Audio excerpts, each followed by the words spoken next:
বিসমিল্লাহির রহমানির রহিম। আমরা মাধ্যমিক শ্রেণীর রসায়ন বিজ্ঞানের পদার্থের অবস্থা এই অংশটির ক্ষেত্রে শীতলীকরণ লেখচিত্রের ব্যাখ্যাটি এখন দেখব।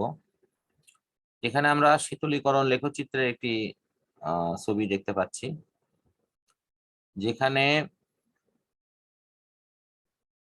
বাষ্পীভবনের লেখচিত্রের ঠিক বিপরীত বিবরণটা এখানে আসবে। কোন একটি পদার্থের বাষ্পীয় অবস্থা 2000 ডিগ্রি সেলসিয়াস থেকে এটি তার যে গলনাঙ্ক স্ফুটনাঙ্ক সেটি 1465 ডিগ্রি সেলসিয়াসে নিয়ে আসা হয়েছে। তো 1465 ডিগ্রিতে আসার পরে এই বাষ্পগুলো ক্রমান্বয়ে তরলে রূপান্তর হবে বিসি রেখা বরাবর। এটি অবস্থার পরিবর্তন, এই সময় তাপমাত্রার পরিবর্তন হবে না। তারপর এটি সিডি রেখা বরাবর এই বস্তুটির তাপমাত্রা কমে আসবে, অর্থাৎ এক্ষেত্রে তাপমাত্রার পরিবর্তন হবে বাট অবস্থার পরিবর্তন হবে না। তারপরে ডিই রেখা বরাবর এই বস্তুর অবস্থার পরিবর্তন হবে, অর্থাৎ ওটি তরল থেকে জমে কঠিন হয়ে যাবে। সেক্ষেত্রে অবস্থার পরিবর্তন হবে কিন্তু তাপমাত্রার পরিবর্তন হবে না। এরপরে যেটা আছে সেটা হলো ইএফ বরাবর।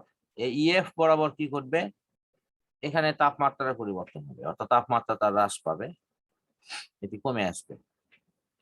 এই মোটামুটি শীতলীকরণের লেখচিত্র, এবং এর সাপেক্ষে এখানে যে বিবরণগুলো চাওয়া হয়েছে সেটি হলো যে তোমার অবস্থার পরিবর্তন ব্যাখ্যা করো। তাই আমি আশা করি অবস্থার পরিবর্তন তুমি এইভাবে ব্যাখ্যা দিতে পারবে, যেটা আমি এর আগে ব্যাখ্যা দিলাম।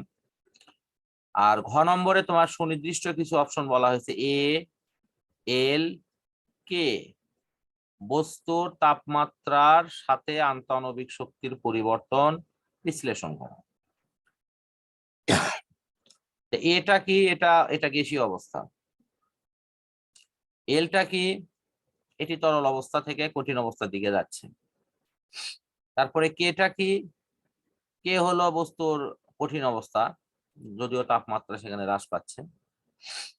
তাহলে আমরা যদি এই অবস্থা পরিবর্তনের সাথে আন্তঃআণবিক শক্তির যে পরিবর্তন সেই বিষয়টি যদি এর সাথে ব্যাখ্যা দিই, তাহলে বিষয়টি কিন্তু ক্লিয়ার হয়ে যাবে। আমরা জানি যে গ্যাসীয় অবস্থায় পদার্থের অণুগুলো অনেক দূরে দূরে অবস্থান করে, ফলে এদের আন্তঃআণবিক যে ফাঁকা স্থান বা শূন্যস্থান এটা অনেক বেশি থাকে, শক্তির পরিমাণটা অনেক কম থাকে। আবার এল অবস্থানে এসে কি হচ্ছে, এটি এই পদার্থটি তোমার তরল থেকে ক্রমান্বয়ে কঠিনে রূপান্তর হচ্ছে, অর্থাৎ জমে যাচ্ছে।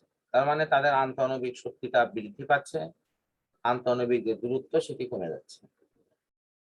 আর কি অবস্থানে কি হচ্ছে, এটি কঠিন পদার্থের তাপমাত্রা আরো কমে আসতেছে, তার মানে সেক্ষেত্রেও আন্তঃআণবিক শক্তি বৃদ্ধি পাবে এবং আন্তঃআণবিক দূরত্ব হ্রাস পাবে। এভাবে ব্যাখ্যা দিতে পারবে না? হ্যালো? জি স্যার, পারবো। আচ্ছা, এগুলো এখানে লেখা আছে। আসলে সৃজনশীল হলো বোঝার জিনিস, এখানে তুমি কঠিন ভাবে মুখস্থ করা বা ওইভাবে কিছু করার মতো জিনিস নয়।